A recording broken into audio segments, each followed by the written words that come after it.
I made a mistake, but listen to yourself. You're letting your parents' poisonous words get into your head. I'm trying to help my mother, and all you... Alden Whitman gazed out over the twinkling lights of New York City from his penthouse balcony. The city that never sleeps stretched infinitely before him. Yet inside his luxurious home, Alden felt an unsettling emptiness. At 48 years old, he had achieved everything the younger version of himself thought. Important, a thriving investment firm, a sprawling estate, and the respect of high society. But as the cool night breeze brushed his face, he realized that success had come at the expense of companionship and family. On this quiet evening, memories of a life he once had drifted into Alden's mind. In the bustling silence of his own company, he often found his thoughts wandering. Back to her, Naima, the woman he had loved and lost nearly 2 decades ago. Alden ran a hand through his graying chestnut hair, recalling the days when his life had been filled with Naima's laughter and the warmth of their modest Brooklyn apartment.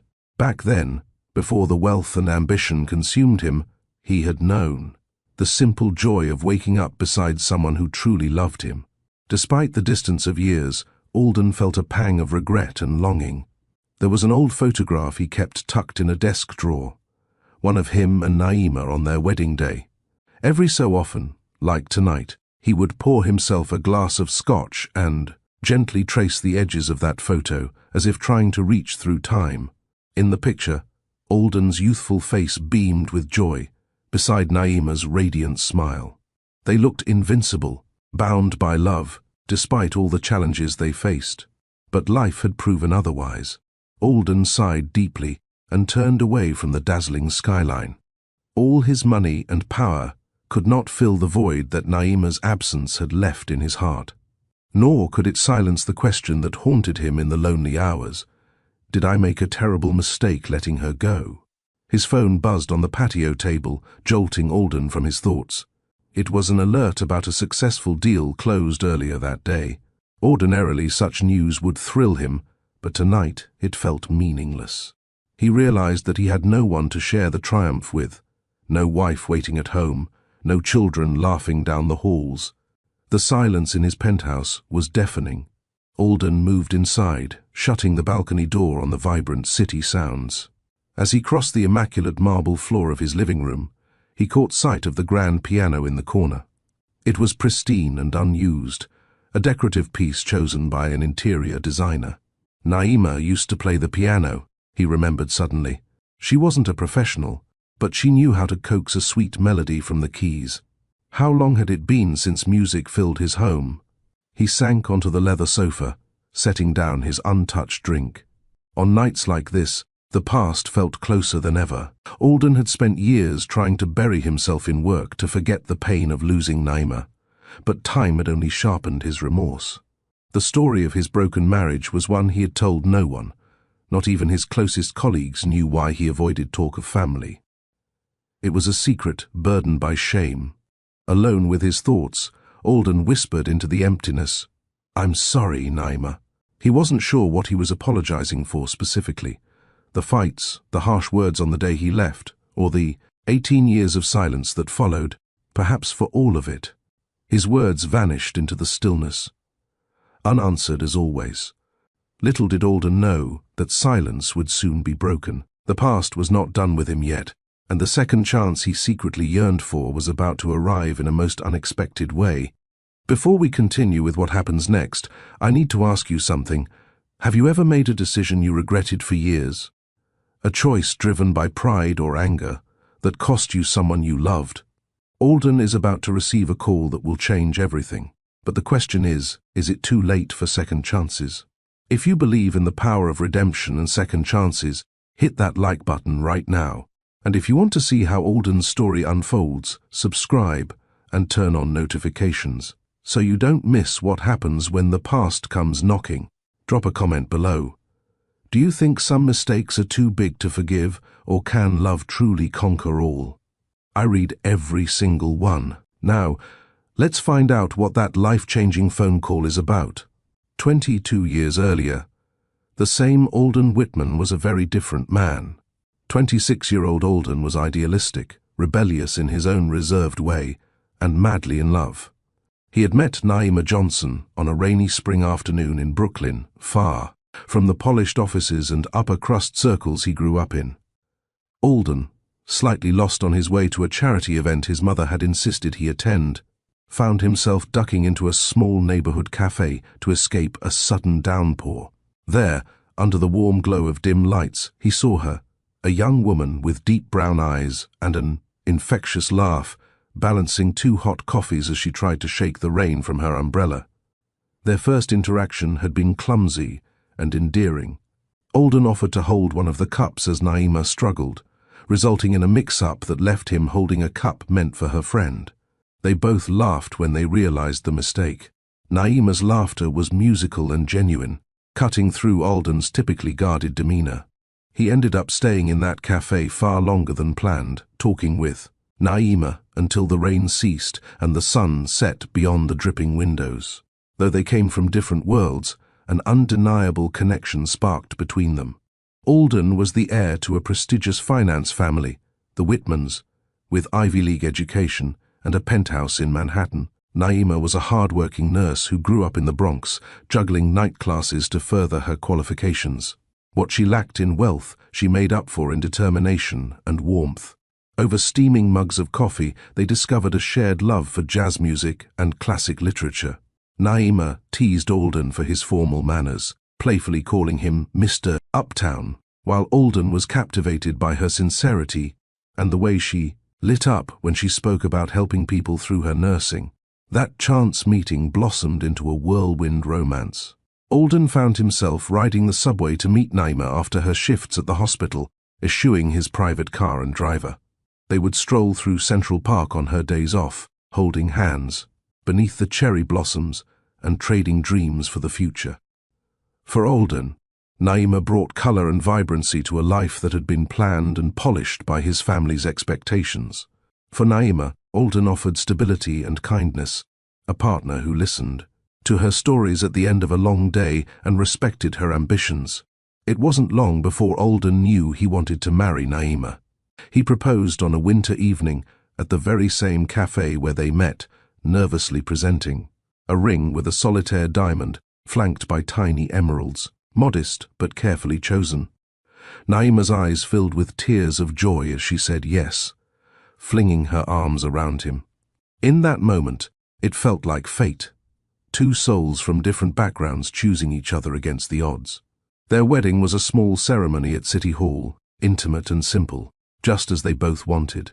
Naima wore a cream-colored dress with lace sleeves, and Alden thought she looked like an angel. A close friend of Naima's stood as her witness, while Alden's friend and business partner joined as his. Notably, Alden's parents were absent. Their disapproval of the match was an open secret. They had hoped Alden would marry someone from their wealthy social sphere, not a girl from the Bronx. Alden's father had coldly remarked that he was throwing his future away on a woman with no pedigree, a comment that left Alden furious and hurt. His mother, always the diplomat at charity galas, simply pretended the wedding wasn't happening. Despite the lack of family support, Alden's love for Naima only grew stronger. He was determined to prove them wrong and build a beautiful life with her. In the first couple of years, their marriage was full of love and learning. They moved into a comfortable apartment in Brooklyn. Alden insisted on leaving Manhattan, his pretentious heir behind, at least for a while, so they could find their own path. Money was tight only in relative terms. Alden had savings and a well-paying job at an investment firm, but he deliberately kept their lifestyle modest, wanting to stay grounded. Naima continued working at the hospital, passionate about helping her patients, while also taking a few courses to advance her career. They shared household chores, cooked dinner together in their tiny kitchen, and spent weekends exploring free or cheap city activities, outdoor concerts, street fairs, and occasionally splurging on a Broadway show's cheapest seats up in the balcony. Those were happy days. Alden learned to savor the simple delights of life with Naima, dancing with her to their favorite jazz records on a scratched, old turntable, or cuddling on the couch watching romantic comedies that made Naima laugh and cry in equal measure. Intimacy came naturally, whether it was soft morning kisses or Naima falling asleep. On his chest after a long shift, they found comfort in each other's presence. The cultural differences and social gaps between them meant little when they were alone in their own world. One summer evening, they sat on the fire escape of their apartment building, sharing a slice of cheesecake and watching the city lights flicker on. Naima rested her head on Alden's shoulder. "Are you happy, Mr. Uptown?" she asked softly, using her pet nickname for him with a grin. Alden kissed the top of her head. "Happier than I've ever been," he murmured, meaning every word. They talked about starting a family someday, though they both agreed there was no rush. Sometimes Naima would hesitantly bring up Alden's parents, wondering if they might come around. Alden always brushed off the topic, not wanting anything to spoil the peace they had. In truth, he held out hope that with time, his family would accept the woman he loved. But the outside world inevitably seeped into their haven. At work, Alden began climbing the ranks, and with promotion came longer hours and greater stress. Meanwhile, Naima faced her own challenges. Her mother fell ill and required expensive treatment not covered by insurance. Financial worries started to nibble at the edges of their happiness. Alden, proud and keen to be a provider, offered to cover the medical bills. Naima was grateful, but insisted on contributing what she could from her own salary, determined not to be seen as taking advantage of his wealth. As months passed, Alden's work pressure mounted. He was often exhausted when he got home, and their once joyful dinners turned into quick meals with barely a conversation as he prepared for the next day's meetings. Naima tried to be supportive, leaving him sweet notes in his briefcase, to find at work, or setting aside time on weekends to relax together. They still loved each other deeply, but the cracks of stress began to show. Little disagreements about time, money, and priorities started to crop up, though they always reconciled. Before bed, sometimes with apologies and other times with the silent understanding of a warm embrace. Despite any hardships, Alden never doubted that Naima was the best decision he ever made. On their 3rd anniversary, he surprised her with a night out at an elegant restaurant in Manhattan, one she had mentioned wanting to try.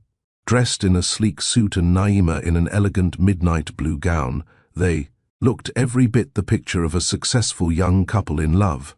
That night, over candlelight and wine, Naima spoke shyly of maybe trying for a baby in the coming year. Alden remembered his earlier promise to himself that he would prove everyone wrong about their marriage. He reached across the table to hold Naima's hand. "I think that sounds perfect," he said, eyes shining at the thought of a child with her warm eyes and maybe his chin. Looking back later, Alden would pinpoint that evening as the last truly carefree moment of their marriage. If life were a storybook, their love would have continued to conquer all obstacles. But reality had other plans, and the storm that would tear them apart was gathering just beyond the horizon. The storm that ended their fairy tale arrived abruptly in the 4th year of Alden and Naima's marriage. It started with a financial secret born of desperation and pride. Naima's mother, who had been struggling with her health, saw her condition worsen. The treatments were expensive, and even though Alden had offered to pay, Naima quietly shouldered much of the burden herself. Unknown to Alden, Naima had taken out a line of credit and dipped into their joint savings to cover hospital bills and home care for her mother. She was afraid to worry him further. He was already working himself ragged. At the firm, and dealing with his parents' constant disapproval from afar, Naima thought she could handle it alone, intending to replace the money once. She picked up extra shifts or received an expected raise at the hospital. But secrets have a way of coming to light at the worst possible time. One afternoon, Alden received a call from his bank about unusual withdrawals. Concerned, he dug into the account statements and discovered large sums funneled out over the past few months. His stomach tightened. The amounts were too high to be everyday expenses. Why hadn't Naima told him? When Alden confronted Naima that evening, he was exhausted from a brutal day at work. His tone was sharper than he intended. "I got a call from the bank," he began, holding up printed statements that he had angrily highlighted in neon yellow. "Care to explain where all this money went?" Naima, caught off guard and already weary from a double shift, responded cautiously. Alden, I was going to tell you, my mom's medical bills have been piling up. You had to hide it from me. Alden cut in, voice rising. To take thousands of dollars without saying a word? Did you think I wouldn't notice? Her eyes brimmed with tears, a mix of guilt and frustration. I didn't want to burden you. You have so much going on and your family already thinks I'm with you for the money. I thought I could handle it myself. Alden's patience was at a breaking point. The stress of meeting a huge client deadline and his parents' recent snide remarks about his charity case marriage boiled over. So instead, you go behind my back and prove them right. He snapped. How can we have a marriage with no honesty, Naima? Stung, Naima's temper flared now too. I made a mistake, but listen to yourself. You're letting your parents' poisonous words get into your head. I'm trying to help my mother, and all you see is money, money, money. That money is for our future, Alden shouted, throwing the papers onto the dining table. A few fluttered to the floor between them. We talked about having a baby, about buying a house. Can we do that if you're siphoning off funds in secret? Naima's face went pale at the mention of a baby, one hand instinctively touching her abdomen. In the heat of the moment, Alden didn't notice that subtle gesture. Alden, I would never do anything to hurt our future. I was scared, she said in a cracked voice. Every day I see you under so much pressure. Your father came by the hospital last week, did you know that? He cornered me in the hallway and implied that I was dragging you down, that I was irresponsible for not helping my family on my own. I panicked. Tears slipped down her cheeks. Maybe he's right. Maybe I don't belong in your world. Alden was shaking his head, but the damage was done. His father's secret visit enraged him at his father for meddling, but also at Naima for not telling him. Why was everything a secret? He thought bitterly. Emotion and pride clouded his mind. So you believed him? Instead of coming to me, your husband, you listened to him and snuck around behind my back. Naima's temper snapped under the accusation. What was I supposed to do? Ask you for more money so I can be labeled a gold digger again? I was trying to protect you and us. By lying to me, by stealing from our account. Alden's words were like a slap. In all their years together, he had never spoken to her so harshly. Naima stepped back as if struck, her eyes widening. Stealing? That's what you think I'm doing? Her voice fell to a whisper, wounded and disbelieving. After everything, you think I'd ever use you like that? The room felt cold despite the simmering tension. Alden's heart pounded in his chest. A part of him realized he was overreacting, that they should sit down and calmly resolve this. But he was tired and hurt, and the image of those bank statements loomed large in his mind, erasing the nuance of Naima's reasons. Every insecurity, every fear that his parents had planted, blossomed poisonous in that moment. I don't know what to think, he muttered, running a hand through his hair. I thought I knew you, Naima, but this feels like a betrayal. Naima's tears turned to anger at that word. Betrayal? I've stood by you through everything, your long nights, your family's insults, adjusting my entire life to fit into your world, and you accuse me of betrayal because I tried to save my mother's life. Do you even hear yourself? Alden's jaw clenched. In the back of his mind, a little voice pleaded for him to stop, to reach out and comfort her, to fix this. But his pride was louder. If you can't trust me enough to tell me about something this serious, then what else are you hiding? How can I ever trust you now? The words hung in the air, heavy and hurtful. Naima wrapped her arms around herself, as if physically stung. I have nothing else to hide, she said softly, her voice trembling. I made one bad decision because I was afraid. I'm sorry, Alden, but if you can't see past that, if you can't see me past your money, her voice broke, then maybe your father was right. Alden winced as if slapped, anger flaring in his eyes. Don't twist this on me. My father's not the issue here, isn't he? Naima shot back. He's hated me from day one. You've been trying to prove something to him and your mother all along, that marrying me wasn't a mistake, and now the first time I slip up, you're ready to believe I'm exactly what they said I was. That's not true, he lied reflexively, but deep down he knew her words carried some truth. His parents' voices had indeed wormed into his head over time, despite his love for her. They stared at each other across the living room, the space between them filled with crumpled bank statements and wounded pride. Alden's silence spoke volumes. Naima wiped her tears. A chill had settled where warmth used to be. Finally, Naima's chin lifted in a mix of sadness and resolve. "If you can't trust me, Alden, then what are we doing?" Marriage is supposed to be a partnership. He felt a crack in his chest, but his next words came out cold. "Maybe we shouldn't be married anymore." The moment he said it, Alden wanted to take it back. But he didn't. The silence that followed was heavy and final. Naima's face went blank with shock, then crumpled as she turned away, covering her mouth to hold back a sob. Without another word, Alden grabbed his coat and keys. In his fury and pain, he walked out the door into the night, slamming it behind him. Neither of them knew it in that instant, but that would be the last night they spent together as husband and wife. By the time dawn broke, regret already gnawed at Alden's heart, but his attempts to apologize came too late. Naima, deeply hurt and proud in her own right, refused to speak to him when he tried calling the next day.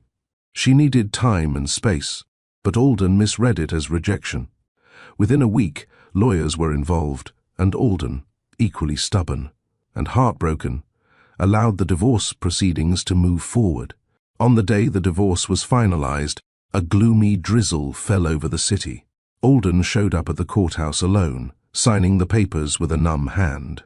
He half hoped Naima wouldn't show, that maybe she'd stop it at the last minute. But she did appear, accompanied by her friend who had been at their wedding. Naima's eyes were red-rimmed but determined as she signed her name on the documents dissolving their union. She didn't look in Alden's direction, and he lacked the courage to approach her. In a matter of minutes, 4 years of marriage ended with a few strokes of a pen. As Naima walked out of the courtroom, umbrella in hand to face the dreary rain, Alden silently watched her go, feeling a hollowness inside. He had no idea she was walking away with more than just a broken heart that day. Naima's footsteps echoed as she left the courthouse, each step heavier than the last. The drizzle had turned into a downpour, matching the torrent of tears she held back until she was safely alone under the awning of a closed shop. Her marriage was over. The love of her life had walked away, and with him, all the dreams they once wove together.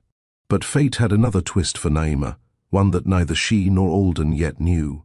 It was only 2 weeks later, after bouts of unexplained nausea and a missed cycle, that Naima sat in her tiny bathroom, staring at a positive pregnancy test.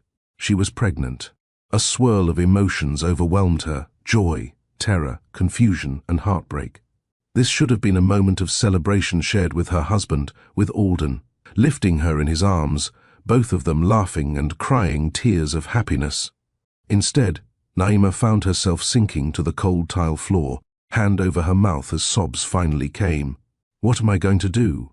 In the ensuing days, Naima wrestled with whether to tell Alden. She even dialed his number once, late at night, her heart aching to hear his voice and share the news. But the call went unanswered. Alden had changed his number, or perhaps blocked hers to avoid further pain. She wrote a letter she never sent, pouring out her conflicted feelings, but ultimately fear and pride held her back. Alden's parting words and the coldness of the divorce still stung. What if she told him, and he accused her of lying or trying to trap him for money? The very thought made her ill. Besides, his lawyers had made it clear during negotiations that Alden wanted a clean break. Naima had waived any significant alimony, taking only a small settlement that covered the debts from her mother's care. She wanted nothing from the Whitmans, nothing but the man she loved, and he was gone. So Naima made the hardest decision of her life. She would raise this child alone.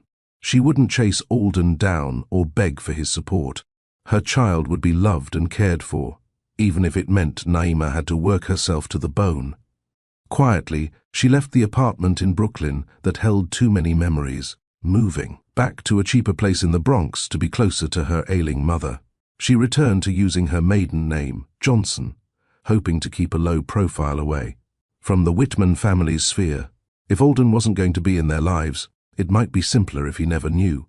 The months of pregnancy were both challenging and bittersweet. Naima's mother, upon learning of the baby, offered gentle encouragement. "This child is a blessing, Naima," her mother whispered one afternoon, frail but delighted at the thought of a grandchild. "You won't be alone. You have family, and you have love to give." Naima clung to those words on her hardest days. She continued working as long as she could, saving every penny. When her mother's health took a turn for the worse, Naima spent her evenings by her bedside, reading to her from the worn copy of Langston Hughes' poems that her mother loved, one hand resting protectively over her growing belly. In the spring, Naima gave birth to a beautiful baby girl with a head full of dark curls and curious hazel eyes. The moment she held her daughter, Naima felt a surge of love stronger than anything she'd known. All the loneliness and fear melted away, replaced by a fierce determination. She named the baby Kamaria, meaning like the moonlight, because, in the darkest time of her life, this child was her guiding light. Looking into Kamaria's tiny face, Naima saw traces of Alden, the shape of her chin, the little crease in her brow when she yawned. It brought an ache to her heart, but also a resolve. She would do everything to ensure this child never felt unwanted. Those early years were not easy. Single motherhood was a trial by fire. Naima learned to survive on a few hours of sleep, working per diem shifts at the hospital when she could find childcare, and later taking on a side job doing medical transcription from home. Money was tight. Sometimes she skipped meals to make sure toddler Kamaria had enough to eat. But their home, a tiny two-bedroom apartment with second-hand furniture, was filled with love. Walls were decorated not with expensive art, but with Kamaria's crayon drawings and cut-out paper hearts. Naima would collapse into bed each night exhausted, yet the sound of her little girl's soft breathing in the crib beside her gave her peace. As the years passed, Kamaria grew into a bright, compassionate young woman, a testament to her mother's love and sacrifice. She had Naima's warm smile and Alden's inquisitive spark. In school, she excelled in science and art. Teachers described her as creative and determined. Naima often wondered if Alden would be proud of the young lady their daughter was becoming. On Kamaria's first day of high school, as Naima snapped a photo of her beaming 14-year-old in an ill-fitting uniform, they'd gotten one from a donation that was a size too large, she felt a lump in her throat. Alden should have been here for this. He should have been there to cheer at her school plays, to scold the boys who had a crush on her, to help with math homework. All the moments that had quietly broken Naima's heart over the years. Yet, Naima never spoke a bitter word about Alden to their daughter. In fact, she spoke of him very little at all. When Kamaria, as a little girl, would ask, "Where is my daddy?" Naima would gently say that her daddy had loved her, but they lived separate lives now. As Kamaria grew, she learned not to pry, sensing the sadness in her mother's eyes. She assumed her father must have had important reasons. Maybe one day she'd learn more. In truth, Naima always held out, a sliver of hope that perhaps fate would bring Alden and Kamaria together someday. But she was too proud and hurt to initiate it herself, and as years went on, and Alden never reached out, that hope dimmed. By the time Kamaria reached 18, she had blossomed into an independent, kind-hearted young woman. Naima had gone back to school part-time and advanced her nursing career. They managed to move out of the Bronx to a slightly better neighborhood in Queens when Kamaria was 16. Though they never had much, Naima and her daughter shared an unbreakable bond built on trust and honesty, the very things Naima felt had been missing with Alden at the end. For 18 years, Naima protected Kamaria and built a life for them through sheer perseverance and love. But fate was about to test them in a way she never anticipated. It was early autumn when life tested them in a dire way. Kamaria, usually so energetic, had been unusually tired and pale. Naima noticed bruises on her daughter's arms and legs that didn't seem to heal, and Kamaria admitted she'd been getting frequent nosebleeds. A mother's intuition told Naima something was wrong. A flurry of doctor visits and blood tests confirmed her worst fears. Kamaria was diagnosed with a serious form of leukemia. The news hit like a freight train. Faced with her child's illness, Naima felt the world crashing down all over again. Doctors explained that Kamaria's best chance was a bone marrow transplant. They would start with chemotherapy immediately, but preparing for a transplant was crucial. They would need a compatible donor. Naima underwent testing and was a half match, as expected for a parent. But further medical screening revealed a devastating complication. Naima had developed anemia and her own blood cell. Counts were borderline, likely from years of stress and poor nutrition, while working multiple jobs to support them. The doctors gently explained that she wasn't healthy enough to be a donor. The procedure could put her own life at risk. Naima was heartbroken. She couldn't even save her own daughter. The oncologist gently asked about other family who might be tested. Does Kamaria have any siblings, or what about her father? The question hung in the air. For 18 years, Naima had kept her silence, determined to never ask Alden for a thing. But as she sat by her daughter's hospital bed, watching Kamaria sleep, bald patches already visible on her scalp from the chemo, Naima knew there was no question. She would do anything to save their child, even if it meant reopening old wounds. That night, after so many years, Naima found herself staring at the faint reflection of her face in her phone as she dialed a number she had sworn she'd never use.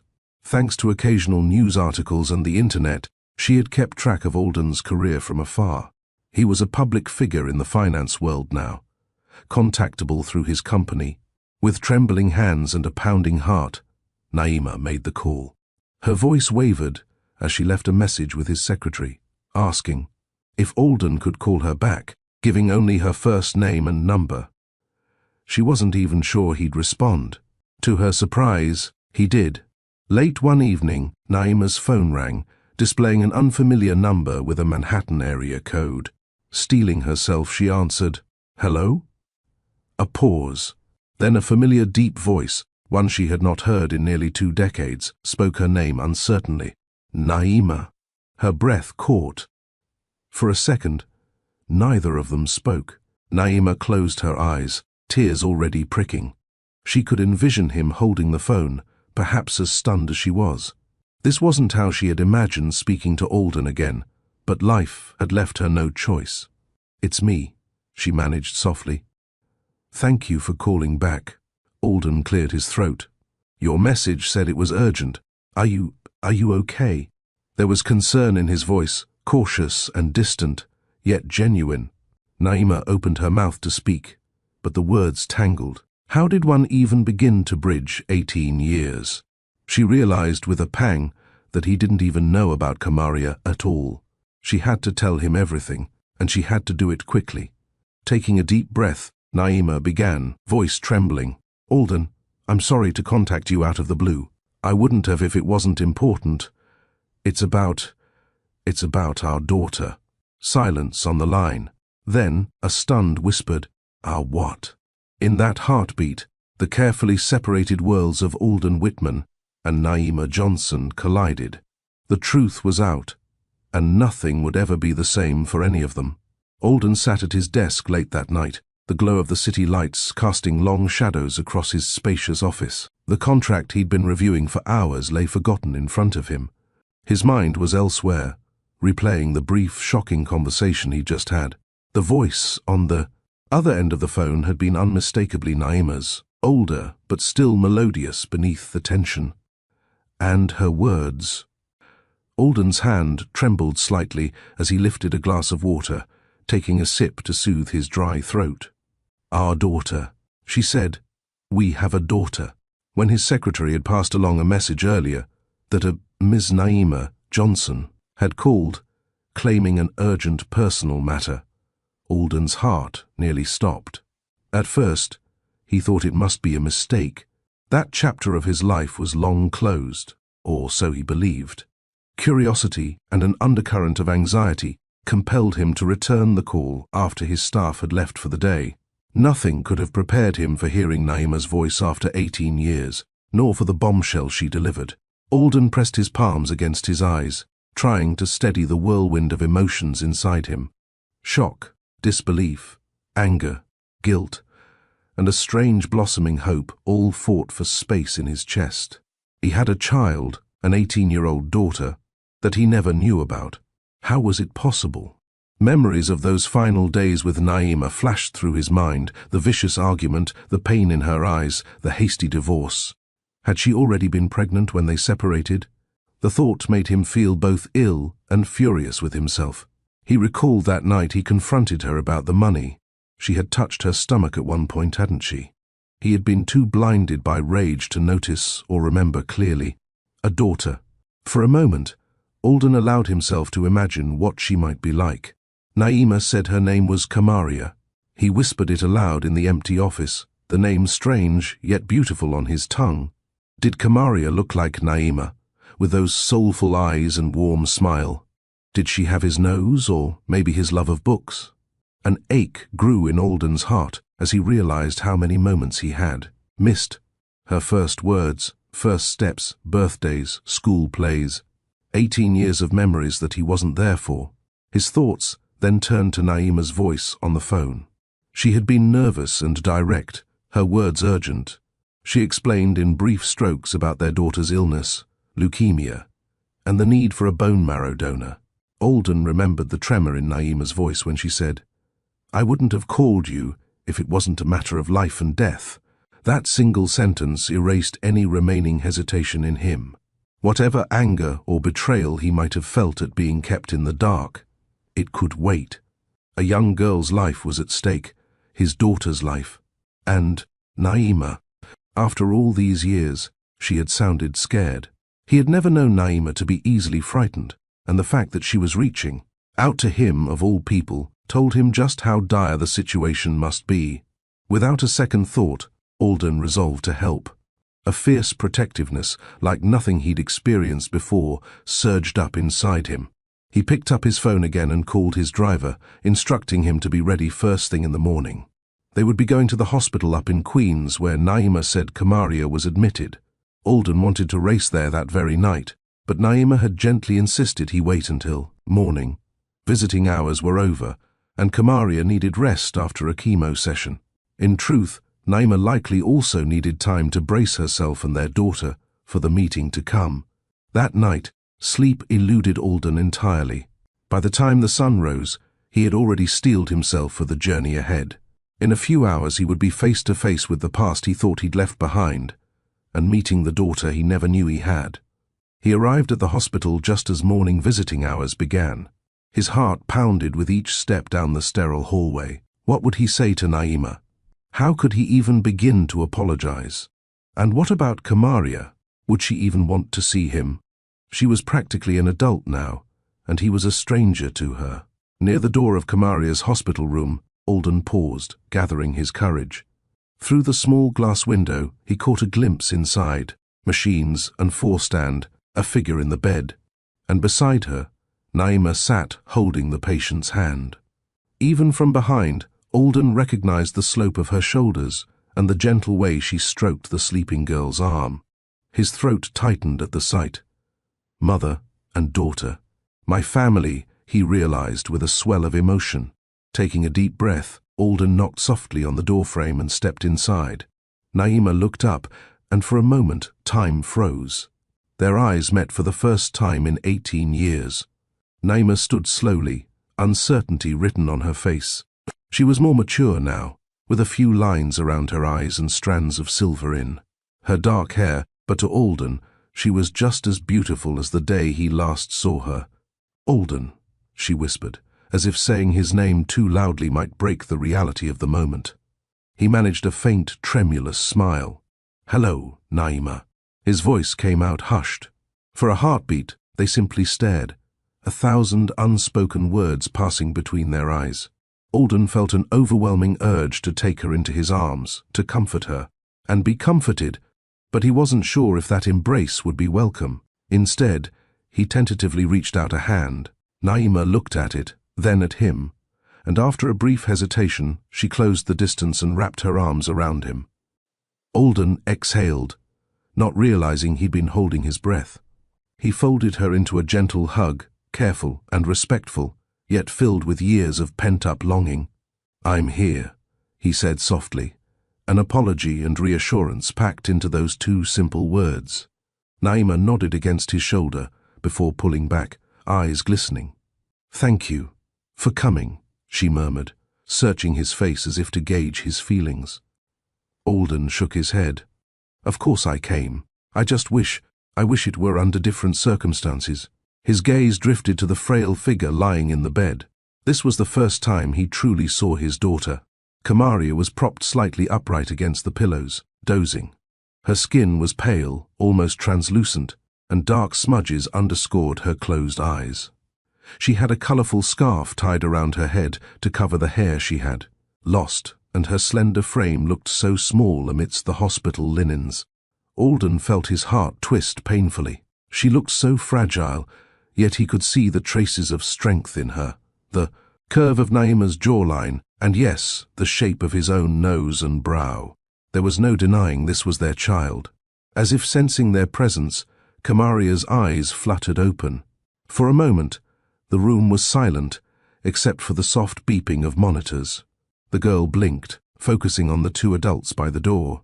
Naima immediately went to her side, brushing a hand over her daughter's forehead. "Hey, sweetie," she said gently. "I have someone here. I want you to meet." Kamaria's eyes shifted to Alden. In them, he saw a spark of curiosity and confusion. Those eyes, hazel with flecks of green, were so achingly familiar. Alden stepped forward, his legs feeling oddly unsteady. He attempted a smile, though his voice betrayed a slight tremor. "Hello, Kamaria." The girl looked from her mother to Alden and back again. "You're him?" she asked softly, her voice hoarse from medication and lack of use. Alden's breath caught. He realized Naima must have told their daughter that he was coming. He swallowed the lump in his throat.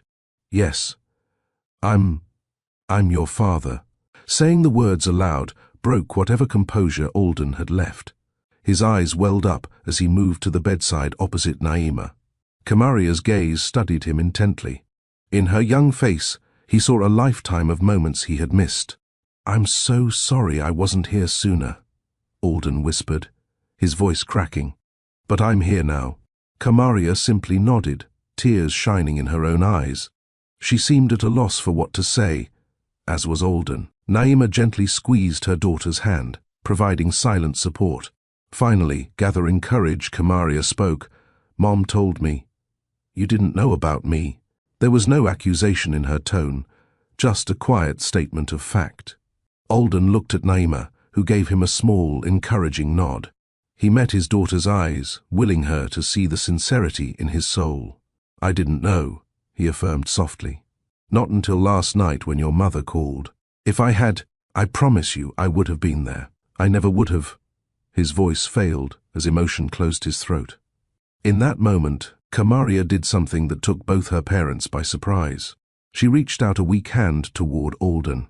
He immediately took it in his own, careful not to disturb the foreline taped to her skin.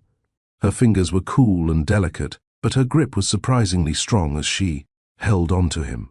"I'm glad you're here now," she said, barely above a whisper. A single tear rolled down her cheek. Alden felt a tear escape his own eye. Gently, he gave his daughter's hand a comforting squeeze. "Me too," he managed to reply. The three of them stayed like that for a moment. Mother, father, and daughter, united at last, albeit under the most harrowing of circumstances. In that fragile unity, however, there was a glimmer of something profoundly hopeful. Despite the beeping machines and the scent of antiseptic, despite the weight of the past hanging, unspoken in the air, a family long divided was beginning to come together once more. A few hours later, Kamaria had drifted back to sleep, the pain medication and exhaustion pulling her into needed rest. The room was dim and quiet, save for the soft hiss of oxygen through the nasal cannula and the rhythmic blip of the heart monitor. Alden and Naima found themselves sitting together in the small family lounge down the hall, 2 paper cups of vending machine coffee growing cold on the table between them. For the first time in 18 years, they were alone with each other, and a heavy silence, without the buffer of lawyers or hospital staff. Alden broke the silence first, his voice low and filled with remorse. "Naima, I hardly know where to begin." He stared down at his hands, as if searching for words in the lines of his palms. "Thank you for telling me about her. I can't imagine what you've gone through all these years." Naima studied him quietly. In the harsher lighting of the lounge, she could see the toll time had taken on him, a few silver strands at his temples, fine lines around his blue-grey eyes. Eyes she realized her daughter had inherited some shade of. Those eyes now shimmered with sincere regret. "I almost didn't tell you," she admitted softly. "There were so many times I picked up the phone and then hung up. I was afraid. And yes, a little proud too, I suppose." She managed a sad smile. "Stubborn pride runs in both our veins, doesn't it?" Alden let out a breath that was almost a chuckle, but it carried no humor, only regret. "That it does." He lifted his gaze to meet hers. "Why didn't you? Tell me, I mean. Was I really so terrible that you thought I wouldn't care, that I wouldn't want my own child?" There was a raw hurt in his questions, not accusatory, but wounded. Naima felt a lump rise in her throat. This was the conversation she had imagined having countless times in her head. Yet now that it was here, it was no easier. "When I found out I was pregnant, we'd just signed the divorce papers," she began quietly. "We weren't even speaking to each other.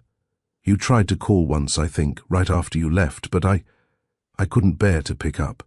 I was so hurt, Alden. I thought you hated me." "I never hated you," Alden interjected, pain flickering across his face. "I was angry and stupid, but I could never hate you, Naima." She gave a small nod, tears pricking her eyes. "I know that now. But back then, all I could hear were the awful things we said that night. And when I realized I was carrying our baby, I was terrified. Part of me wanted to run to you immediately, but I didn't know if you'd believe she was yours, or if you'd think I was just trying to get you back or get money." She swallowed hard, looking away. "Your family had already made me feel so insignificant and unworthy. The thought of facing them, and you, after you decided to end our marriage. I just didn't have the strength at the time." Alden's hands balled into fists on his knees. Hearing how his family's judgment had influenced Naima's decision cut him deeply. "My God, Naima, I'm so sorry," he said, voice trembling. "I never should have listened to anything they said. I should have defended you, defended us. Instead, I let you down in every possible way." Naima reached over and gently laid her hand on Alden's clenched fist, coaxing it to relax. "We both made mistakes," she said softly. "I should have told you about being pregnant, no matter what. You had a right to know. Keeping her from you, that was my pride and my fear. I thought I was protecting Kamaria. Maybe I was also protecting myself from being hurt again." Alden turned his hand under hers, interlacing his fingers with Naima, in a natural, familiar way that sent a spark of warmth up her arm. It had been so long since they'd touched in affection. His voice was thick with unshed tears. "I can't blame you for being afraid of me after the way I treated you. I was a fool, blinded by my ego and my family's expectations. I know it's far too late, but I need you to know how deeply I regret everything. Leaving you, not fighting. Harder to understand why you did what you did, letting my pride drive us apart." Naima's eyes overflowed then, silent tears tracing down her cheeks. "It wasn't all your fault. I had my own pride. After you left, I refused to take any of the settlement money beyond what I owed for Mom's bills. I guess I wanted to prove I could do it on my own." She gave a bitter laugh. "Maybe I wanted to prove your parents wrong, that I wasn't the gold digger they thought.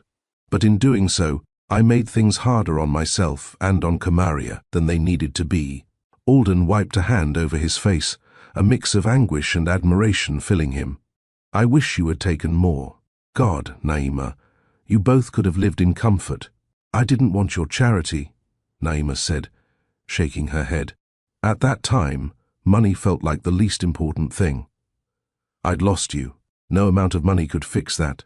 She hesitated, then added quietly, "And I was afraid if I accepted too much, your family might try to take her away somehow, or that you'd show up one day out of obligation, resenting us. It sounds foolish now, but I was young and scared." Alden's grip on her hand tightened. "It's not foolish. I understand why you felt that way. My parents—" He trailed off, jaw tightening as he remembered his father's interference and his mother's silent disapproval. They did try to control everything, didn't they? Even me. Especially me. I see now that they couldn't stand the thought of me being with someone who didn't fit their narrow definition of the right kind of wife. So they undermined our marriage, and I let them. I've spent years being angry at them, at myself. Naima gave him a probing look. "Do they know about Kamaria?" she asked softly. He shook his head. "No, I haven't spoken to my father in years. We had a falling out not long after we divorced. I think that entire situation opened my eyes to a lot. I poured myself into work and put distance between me and my family. My mother reaches out occasionally, but it's mostly superficial check-ins. I never told them about contacting you now. Honestly, everything happened so fast with your call. They'll be shocked." He sighed. "And frankly, I don't care what they think anymore. My priority is our daughter, and you." A silence settled, but this time it was gentler, filled with understanding. They had peeled back some of the painful layers of the past, acknowledging the role pride and outside pressure had played. It hurt to revisit those memories, the bitter fight, the loneliness that followed. But it also felt like lancing a wound, allowing the old pain to drain so healing could finally begin. Naima looked at their joined hands and then up at Alden's face. "I have to know, did you ever regret it? Leaving me?" Her voice was small, vulnerable in a way Alden hadn't heard since their younger days.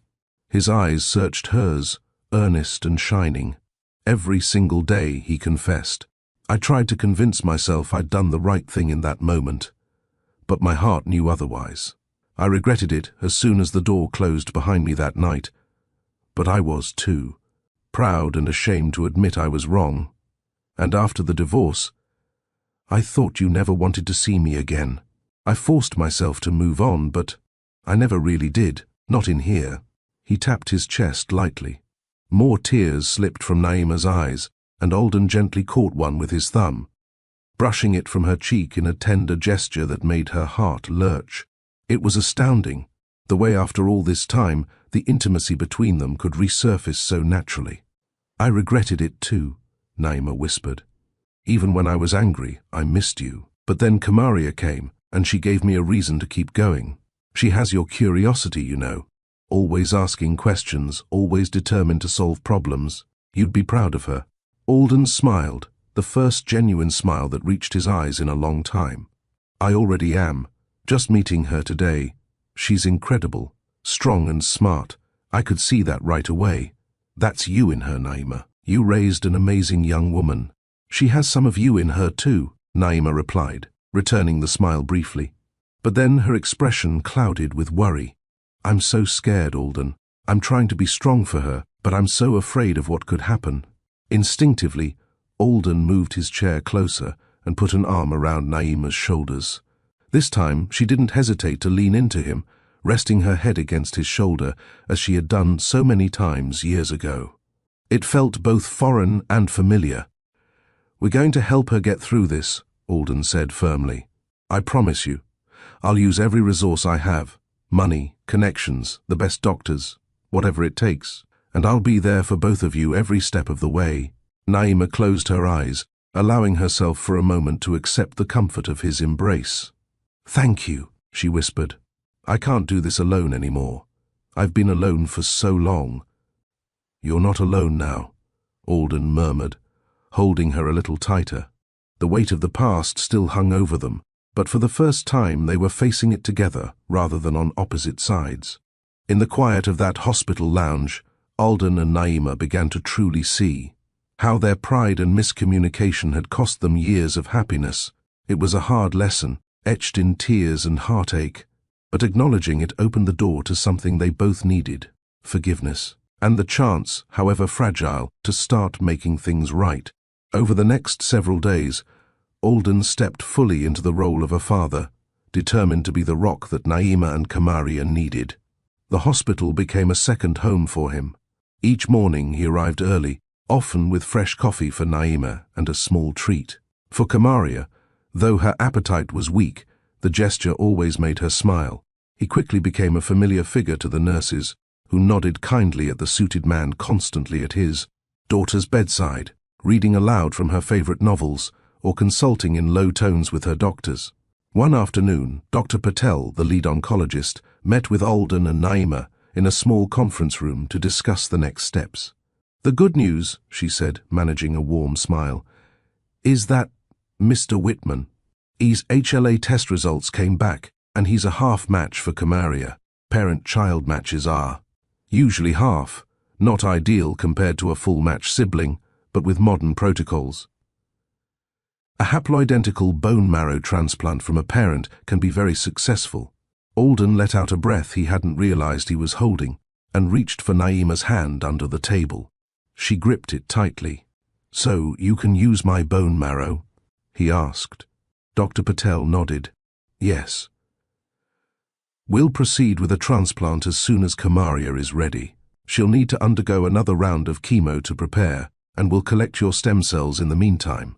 I'll have the coordinators go over the process with you, but it's straightforward. A few days of injections to stimulate your marrow, then a procedure to collect the cells.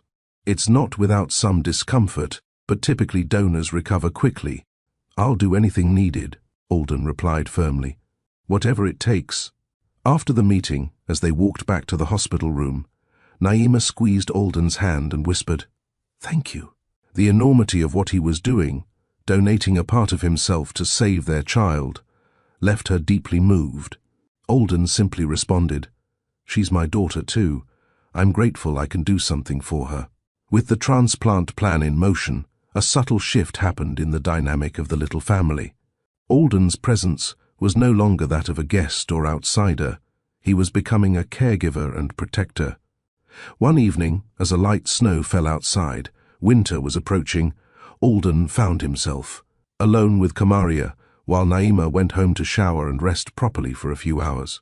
He sat by the bed, watching Kamaria doze. She stirred and opened her eyes. "Dad?" she said softly, testing the word out for the first time. Alden's heart skipped a beat. In the few days since they met, she had only called him Mr. Whitman or awkwardly avoided direct address. Hearing her call him Dad filled his eyes with sudden tears. He leaned forward and gently took her hand. "I'm here," he answered. "I had a dream," Kamaria murmured, her voice weak but steady. "You were in it. We were at a park, I think Central Park.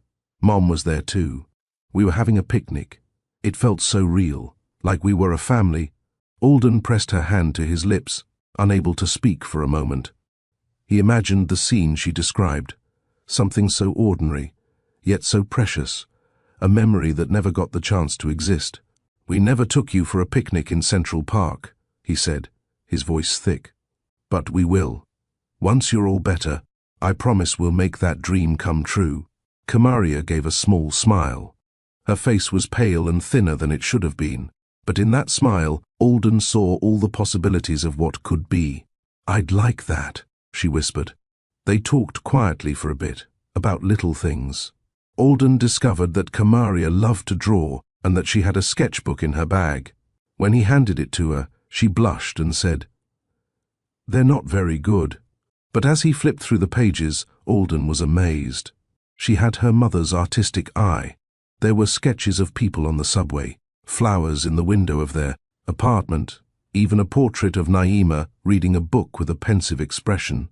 One drawing near the back caught his eye. It was of a man standing at a distance, watching a woman and a girl who were walking ahead, hand in hand. The man in the sketch had a posture that conveyed longing and loneliness. "That's a beautiful drawing," Alden said gently, nodding to that page. "Were you imagining someone?" Kamaria bit her lip. "Sometimes I used to imagine that you were watching over us, that maybe you were out there thinking of us, even if I never met you." Her tone held no accusation, only a fragile hope. "It sounds silly, I know. I didn't even know what you looked like, so I just drew a figure. But I like to pretend my dad cared somehow." A strangled sound escaped Alden as he fought back a sob. He moved from the chair to sit on the edge of the bed, carefully wrapping an arm around her blanketed form. "Oh, sweetheart, it's not silly, and I promise you, if I had known about you, I would have never stopped thinking about you, never stopped caring." He gently stroked her shoulder. "I wasn't there to watch you grow up, and I'll always regret that. But I'm here now. And I love you, Kamaria. Nothing will ever change that." Kamaria's eyes watered as she leaned into her father's embrace. Though he was a stranger a short time ago, in that moment, he truly felt like Dad.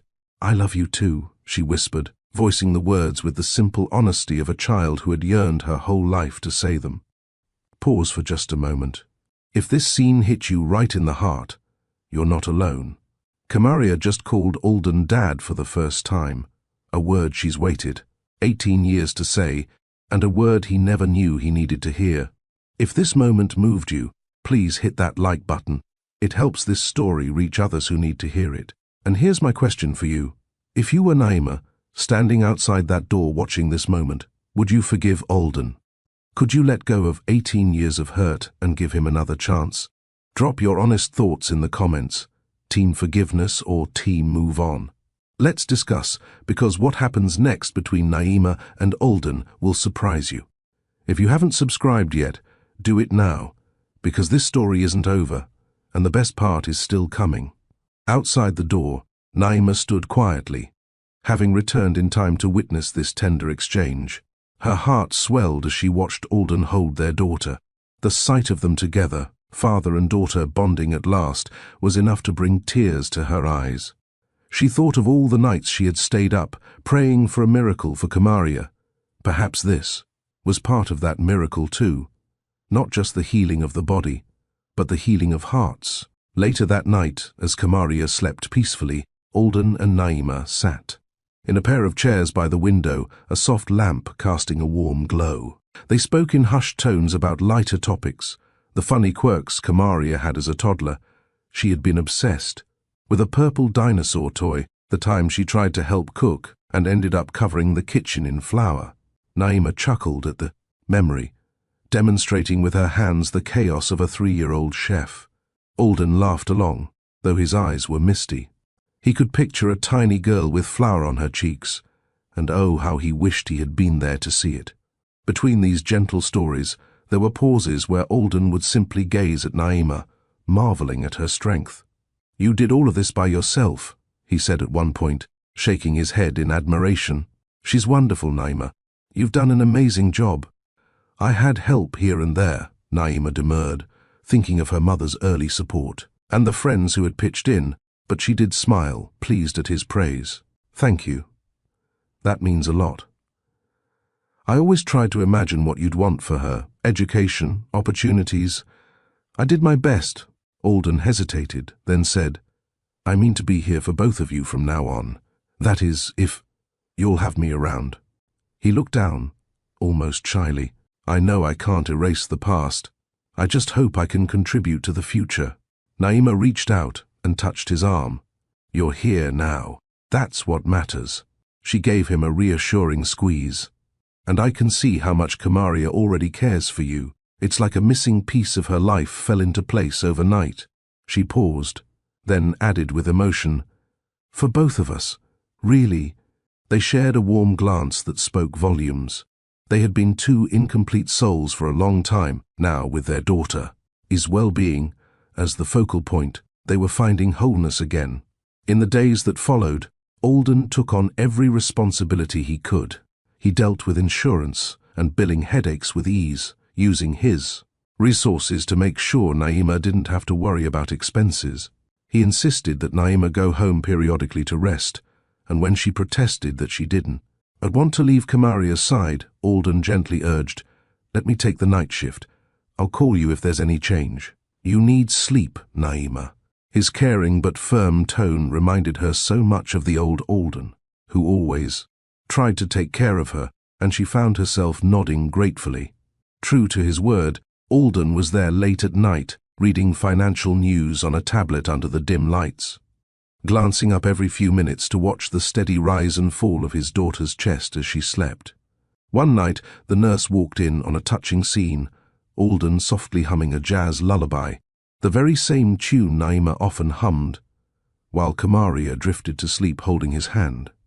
It was in these quiet moments that Alden realized caring for his daughter was the second chance at life he never knew he needed. His high-powered career, his wealth, all of it paled in comparison to the importance of being a father and being present for his family.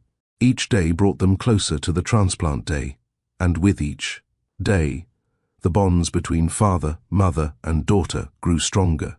The trio became a team, cheering Kamaria on when she was able to take a short walk in the hallway, playing card games, when she was up for it, and even having a video call with one of Kamaria's friends from school to lift her spirits. The hospital room, despite its sterile equipment, was often filled with laughter and hope. For Alden, these were precious days, a crash course in parenting, and a chance to prove through actions, not just words, that he meant to stay. For Naima, watching Alden with their daughter was like seeing a long-ago dream come to life, a glimpse of what might have been and what could still be. And for Kamaria, despite the illness that racked her body, these days were among the happiest she could remember, because for the first time, both her parents were by her side. The night before the scheduled transplant, the hospital room was calm. Kamaria had finally drifted into a deep sleep after a long day of preparatory treatments. The lights were dimmed and the halls quiet. Alden and Naima sat together on a small couch by the window, the pale glow of a winter moon spilling in. Tomorrow held so much hope and anxiety. The procedure that could save their daughter's life was hours away. Neither of them could bring themselves to leave the hospital that night, so they kept each other company through the late hours. Naima noticed the way Alden flexed his arm occasionally and shifted in his seat. "Are you nervous about the donation tomorrow?" she asked gently. Alden gave a half smile. "A little. Not about the pain or anything, that's the easy part. I want it to work. I want to give her the best of me." He paused, then added quietly, "Strange choice of words, I guess. She is the best of me." Naima placed her hand on his.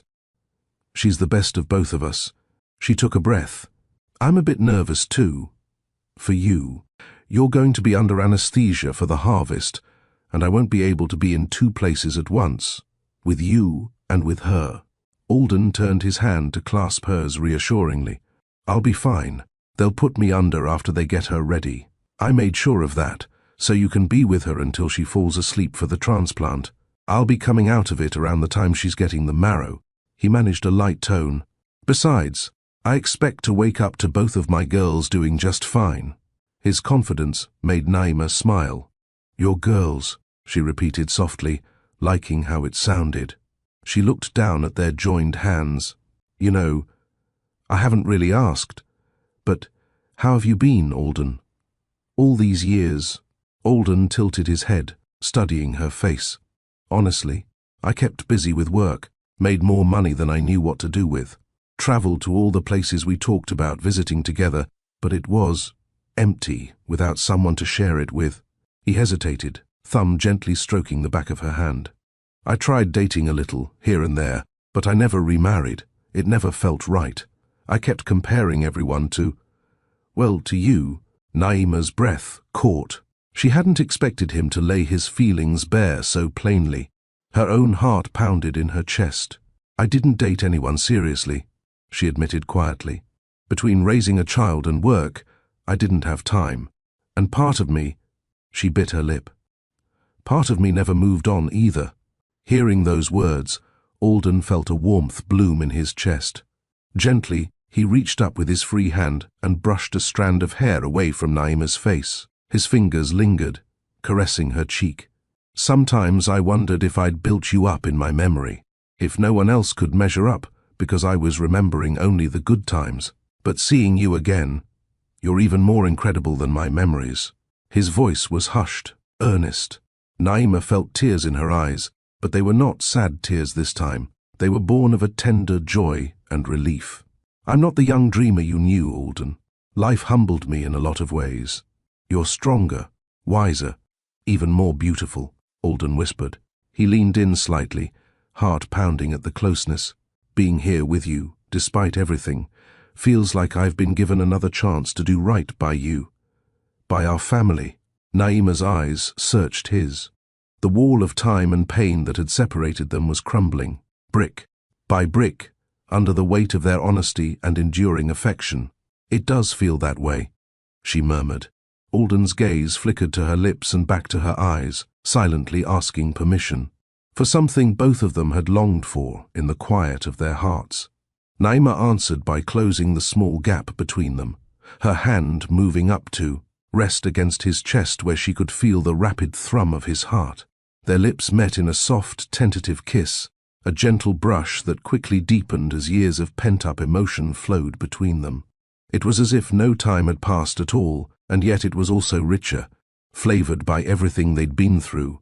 Alden cupped her face tenderly, and Naima let out a little sigh against his lips, one of relief and longing fulfilled.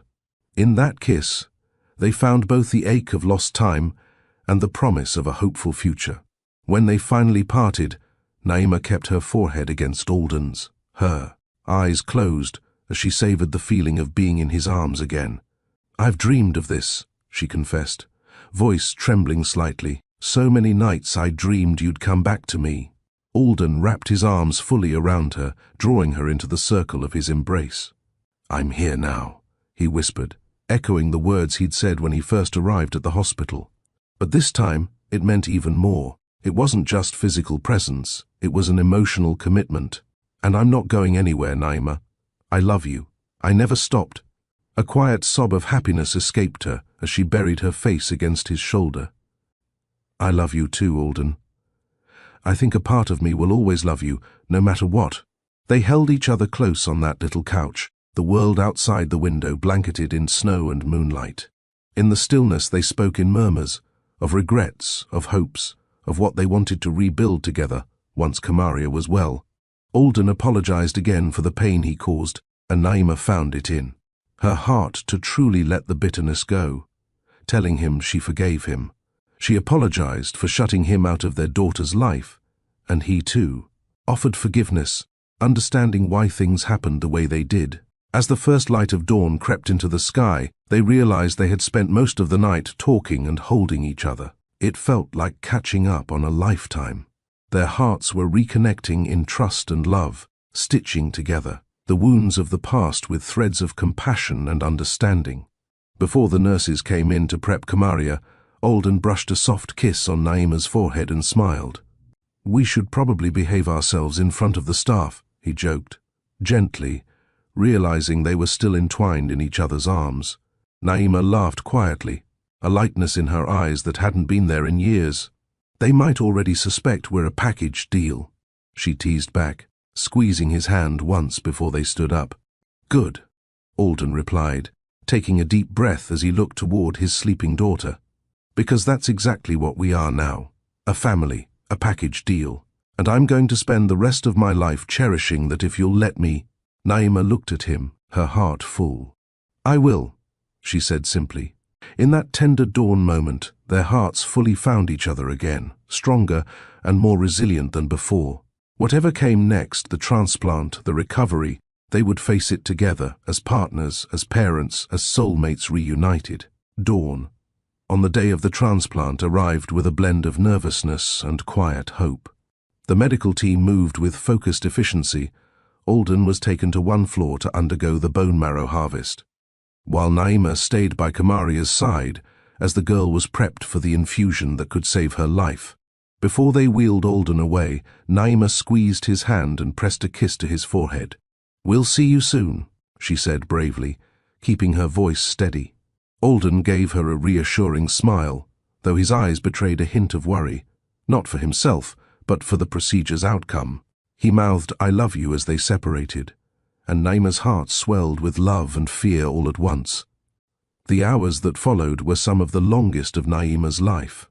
She held Kamaria's hand in the transplant unit, stroking it gently as her daughter was put under sedation. A specialized 4-line was ready to deliver Alden's harvested stem cells into Kamaria's bloodstream. In another part of the hospital, Alden drifted off under anesthesia, thinking of his girls, praying that his marrow would bring healing.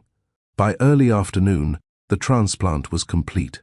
The bag of rich red bone marrow, Alden's gift of life, had dripped, slowly into Kamaria's veins, carrying the promise of a healthy future. When Alden was brought back to the recovery area after his procedure, the first thing he saw was Naima coming to his bedside. Though she wore a surgical mask and cap, her eyes told him everything. The transplant had gone smoothly. She took his hand as he blinked groggily awake. "You did great," she whispered, tears of gratitude shining in her eyes. "She's resting now. We just have to wait and let it work." Alden felt a wave of relief so profound it brought tears to his own eyes. He was sore and tired, but the discomfort meant nothing knowing that part of him was now with his daughter, fighting to heal her. "Thank God," he murmured, squeezing Naima's hand weakly. "Thank you for trusting me to do this." Naima gently brushed his hair back, an intimate gesture that made him close his eyes in contentment. "We're a team," she said softly. "All three of us." In that moment, any remaining fragments of resentment or blame between them dissolved. They had all done their part. Kamaria with her courageous spirit, Alden with his selfless donation, and Naima with her unwavering support. What remained now was hope and faith. The next few weeks tested that hope. Bone marrow transplant recovery is a delicate journey, each day waiting for signs that the new cells were engrafting, producing healthy blood for Kamaria. Alden, having recovered quickly from the donation, practically moved into the hospital with Naima during this period. Together they kept vigil at Kamaria's side, celebrating every small victory. A day with no fever. A slight rise in white blood cell counts. Kamaria eating a few bites of food without nausea. There were tense moments too. Nights when Kamaria spiked fevers and both parents sat up all night, cooling her forehead with damp cloths, whispering encouragement as she battled through. In those moments, the depth of their forgiveness and love for one another shone brightest. When one faltered in fear, the other became the rock, and vice versa. They took turns pulling each other out of despair during close calls, reminding one another that they must stay strong for their daughter. Each trial they faced and overcame was like a forge, burning away any lingering regrets and welding them closer together. One crisp morning, about a month post-transplant, Dr. Patel entered the room with a beaming smile. "I have good news," she announced, holding a chart triumphantly. "The latest labs show full donor chimerism. That means, Alden, your marrow has completely taken over and is working beautifully. Kamaria's counts are in normal range. She's officially in remission." Naima covered her mouth, a cry of joy and relief escaping as tears sprang forth. Alden let out a whoop and instinctively pulled Naima into his arms, lifting her off the ground in a hug. The two of them laughed and cried, holding each other tightly as the weight of countless prayers was finally answered. Kamaria, still weak but sitting up in bed, broke into a big grin. "Does that mean I'm okay?" she asked in a small voice, as if daring to believe it. Dr. Patel turned to her, eyes warm. "It means you're on your way, dear. We'll still monitor you closely, but yes, you're okay. In fact," she winked, "if this progress continues, you might be able to go home in time for the new year." A cheer went up in the room. Naima rushed to her daughter's bedside, kissing her forehead again and again. "You did it, baby. You did it," she whispered, tears falling freely. Alden stood beside them, one hand gently on Kamaria's back, the other rubbing soothing circles on Naima's shoulder. In that jubilant moment, it felt as if the scars of the past were truly healing. Not just the physical scars on Kamaria's arms from 4S, or the ache in Alden's hip from the marrow extraction, but the deeper wounds, the abandoned dreams, the years of loneliness, the what-ifs and could-have-beens. Forgiveness had taken root in all their hearts. Forgiveness for each other, and perhaps most importantly, forgiveness for themselves. A week later, to celebrate Kamaria's progress, one of the nurses brought a small bell into the room, a tradition in the ward where patients ring a bell to mark a milestone in their recovery. With assistance, Kamaria stood up from her bed. Alden steadied her on one side and Naima on the other. The teen's hands shook with emotion as she grasped the rope attached to the bell. With a determined look and a joyful smile at her parents, Kamaria rang it loudly. The cheerful peal of the bell echoed down the hallway, followed by applause from the gathered staff. Naima hugged her daughter, then pulled Alden into the embrace so that all three held one another in a tight circle. They had come through the fire intact, hearts renewed and aligned. As they hugged, Alden pressed a kiss to the top of Kamaria's head and then looked over her to meet Naima's eyes. "Thank you for giving me the chance to be here for this," he said, voice choked with gratitude. Naima reached out and touched his cheek lovingly. "Thank you for fighting for us, both of us." There were tears, but they were happy tears, washing away the last remnants of sorrow. In the reflection of the glass window, the little family could see themselves, mother, father, and daughter, united in a loving embrace. What was broken had been made whole. Where there had been bitterness, now there was grace. Where there was loss, now there was abundant love. They had forgiven each other and themselves for the past, and in doing so had paved the way for the future, one filled with promise, understanding, and an appreciation for the precious gift of family. True to Dr. Patel's words, Kamaria was discharged from the hospital as the new year approached. The winter that had begun bleakly now felt like a season of hope and renewal. With her immune system still fragile, the family kept things low-key for a while, settling into a comfortable routine together. Alden insisted that Naima and Kamaria move into his penthouse. It had plenty of space, and it would be easier to manage Kamaria's follow-up care there. At first, Naima hesitated, still sensitive about accepting too much, but Alden gently persisted. "Please," he urged, "let me take care of you both. I've missed too many years. I want you here, with me." His earnestness, combined with Kamaria's excitement at seeing the famous skyline view from Alden's living room, finally convinced Naima to agree. Their first weeks living together were a precious time of discovery and bonding. Alden learned the nuances of his daughter's daily routines, how she liked a cup of hot cocoa in the evening with exactly 7 mini marshmallows, or how she'd curl up with a sketchpad by the window when the afternoon sun streamed in. Naima and Alden fell into an easy partnership, cooking meals side by side in the kitchen. Alden relearned how to cook some of Naima's favorite dishes, a skill he hadn't used in years, and spending quiet evenings curled up on the couch, often with Naima's head on Alden's shoulder as they watched one of Kamaria's favorite movies. As spring arrived, Kamaria grew stronger by the day. Her hair began to grow back in soft curls, and her laughter, a sound so similar to Naima's, filled the once-empty penthouse. The promise Alden made in the hospital soon came due, a family picnic in Central Park, just as Kamaria had dreamed. On the first truly warm day of April, Alden prepared a basket of food with a little catering help, he admitted, and together the three of them strolled through Central Park under blooming cherry blossom trees.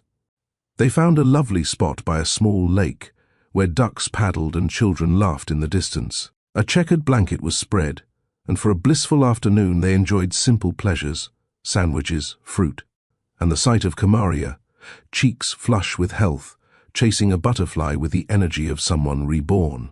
Naima watched her with tears of happiness in her eyes, and when Alden gently took her hand, she turned to him with a radiant smile. "Look at her," she whispered. "It's like seeing her truly live for the first time." Alden nodded, his own gaze misty as he watched their daughter.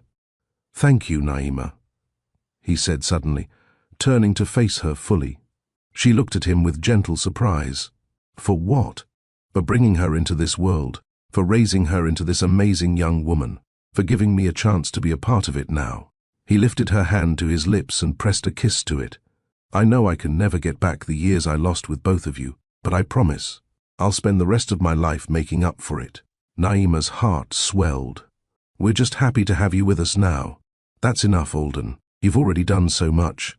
Alden took a deep breath, as if steadying himself. He glanced over at Kamaria, who was now kneeling by the water's edge, sketching the ducks in her notebook. Satisfied their daughter was occupied, he reached into the picnic basket. "There's something else I want to do, something I've dreamed of doing for a long time." Naima watched curiously as he pulled out a small velvet box.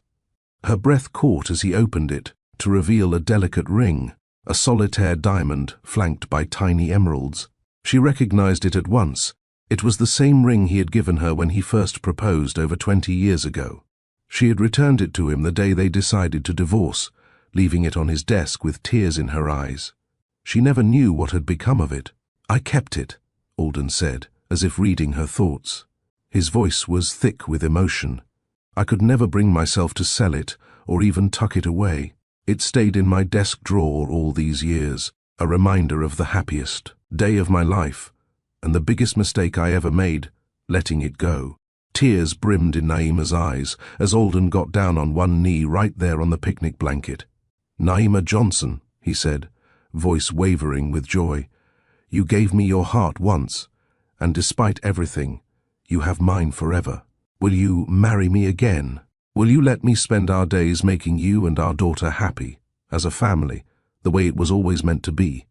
By now, Kamaria had noticed the scene and bounded over, her eyes wide with glee.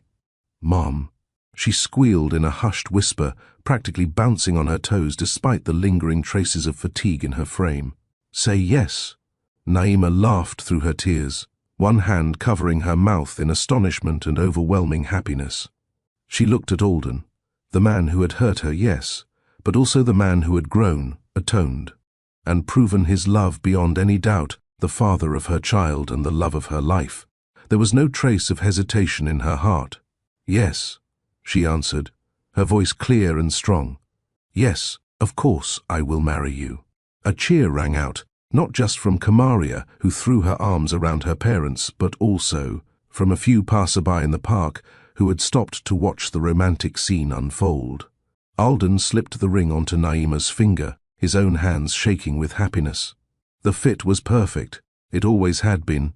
Alden rose and cupped Naima's face in his hands, both of them laughing and crying at once. They kissed amid the spring breeze and the scent of blossoms, a kiss full of celebration and promise. Kamaria hugged them both, joining the embrace so that they became a tight family huddle, rocking slightly as they held each other. "I've always wanted to see this," Kamaria sniffled happily. "My mom and dad together." "You'll not only see it, darling," Alden told her, gently caressing her back. "You'll officially be the bridesmaid at our wedding. How about that?" At that, Kamaria let out an excited laugh. "Deal." In the coming weeks, word of their engagement spread among the few who mattered. When Alden informed his parents that he intended to remarry Naima, it was met with stunned silence, then surprisingly, a tearful acceptance. The trials with Kamaria had softened even the Whitman family's staunch pride. Alden's mother, in a voice quavering with emotion, told him, "All we want is your happiness, Alden. We'd love to meet our granddaughter, if you'll allow us." It wasn't a full apology for the past, but it was a start. Alden agreed on the condition that they show Naima and Kamaria nothing but kindness and respect. Humbled by nearly losing their son and discovering a granddaughter they never knew, his parents agreed without reservation. Another circle of reconciliation began as the older generation reached out with hopes of forgiveness. For Alden, this was true redemption, not just winning back the trust of the two people he loved most, but also standing up to his family and finally setting right the wrongs of the past. And for Naima, it was the sweet vindication that love and patience could overcome even the deepest wounds. She harbored no ill will as she watched Alden gently but firmly establish boundaries with his parents, ensuring that history would not repeat itself. Under the warm sunshine of that day in Central Park, with petals drifting around them like confetti, Alden and Naima sealed their reconciliation with joyous tears and laughter. They had found their way back to each other and to the family they were always meant to be. The past was finally at peace, and the future stretched out before them like a bright, unclouded sky. A soft summer breeze rustled through the treetops, carrying with it the scent of roses and fresh grass. Under a floral arch in Central Park, the very heart of the city where their story had experienced its highest highs and lowest lows, Alden and Naima stood hand in hand, about to exchange vows for the second time in their lives. This time, however, their ceremony was graced by the presence of those dearest to them. Kamaria stood at Naima's side as maid of honor, positively glowing with joy and health in a lavender dress. Just a few months ago, She had been pale and frail in a hospital bed. Now she laughed. With the friends she'd invited from school, her eyes bright and full of life. Alden's mother and father were also in attendance, sitting in the front row. His mother dabbed her eyes with a handkerchief, watching her son reclaim the happiness that had slipped away all those years ago. She had privately apologized to Naima earlier that day, voice shaking with remorse for the pain caused. Naima, with a gracious heart, had accepted and hugged the older woman, symbolizing that the past truly held no grudges on this new day. The sun filtered golden through the leaves as the officiant led Alden and Naima through their vows. They had chosen to write their own this time, each word infused with the weight of experience and the lightness of rekindled love. Alden's voice was steady but thick with emotion as he spoke. Naima, the first time I stood with you like this, I was a young man head over heels in love, promising you the world. I didn't fully understand then how to keep those promises. Today, I stand here wiser, humbled, and even more in love with you. I promise to cherish you and our family every day forward, to communicate and listen, to never let pride or fear come between us again. Thank you for giving me a second chance to be your husband. I am, and always will be, honored to call you mine. Tears shimmered on Naima's cheeks as she replied, her voice gentle and sure. Alden, years ago I vowed to be by your side for better or for worse. Life took us down a hard road, but by grace we found our way back. I've seen the man you've become, caring, devoted and true. I promise to let go of the past hurts and trust in our future. I vow to speak my heart and to listen to yours, to lean on each other in hard times and celebrate in good times. Thank you for loving me, and for loving our daughter so fiercely. I am proud to be your wife, yesterday, today, and again. Forever. As they exchanged rings, the very same rings that had once symbolized their union, restored, now to their rightful places, Kamaria sniffled happily from beside her mother.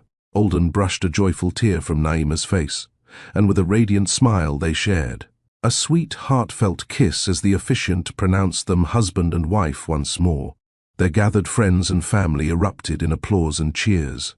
In that crowd were nurses who had become friends during Kamaria's treatment, Naima's closest friend who had been there through, thick and thin, and even colleagues of Alden, who had never seen their usually stoic boss look so unabashedly content. Later, as music played and a small reception unfolded under twinkling fairy lights strung between trees, Alden found a moment to stand aside with Naima and Kamaria, observing the scene. Kamaria was excitedly showing her grandparents one of her latest sketches, a drawing of this very wedding scene, done from her perspective. Naima leaned into Alden's side, resting her head on his shoulder, much as she had on those Brooklyn fire escapes in the early days of their love. We did it, she whispered, threading her fingers through his. There was awe in her voice, a recognition of how far they had come. Alden kissed her temples softly. We did. Together, he looked down at his wife once again, and then at their daughter, who caught his eye and grinned before returning to her animated conversation with her newfound grandparents. I've learned that life doesn't often give second chances, but when it does, he exhaled contentedly, you grab them with both hands and never let go. Naima nodded, her eyes shining. I'm glad we grabbed ours. This feels like the life we were meant to have, just a little delayed. Alden chuckled softly. 18 years late, but worth the wait. As dusk settled, the trio wandered a few steps away from the party to steal a private moment by the lake. The water reflected the orange and pink hues of the sunset. Naima wrapped an arm around Alden's waist, and he draped his jacket over her bare shoulders to ward off the evening chill. Kamaria stood in the middle, holding both her parents' hands. For a silent minute, they watched the sun sink and a pair of swans glide across the calm lake surface. I used to wish for this, Kamaria said quietly, breaking the silence. Every birthday when I blew out my candles, I'd wish to meet my dad and have us all together. She looked up at them with a smile. I never told you that, Mom, but I did. Naima felt tears prick her eyes for the 1000th time, and she squeezed her daughter's hand gently. I had a few wishes of my own, she confessed. Looks like they all came true at once. Alden's eyes filled with emotion as he gazed at the two most important people in his world. Thank you both for believing in me and forgiving me, he said. I'm the luckiest man alive. Under the emerging stars, the Whitman family, a family restored, held each other close. Their story, once marred by pain and regret, had become a testament to the power of love, forgiveness, and second chances. Together they turned and walked back toward the laughter and light of their wedding celebration, ready to embrace the future as one. It was truly a new beginning, built on lessons learned, hearts mended, and the unshakable bond of a love that had withstood the test of time. And that's where we leave the Whitman family, restored, reunited, and renewed. Alden walked away 18 years ago in anger and pride. Naima raised their daughter alone in silence and fear. Both lost precious years to stubbornness and pain. But when life gave them one more chance, they chose forgiveness over bitterness, love over pride, and family over everything else. Now, I want to hear from you. What was the most powerful moment in this story for you? Was it when Alden first met Kamaria? When Naima finally called him? Or that proposal in Central Park? Do you believe people can truly change? Could you forgive someone after 18 years?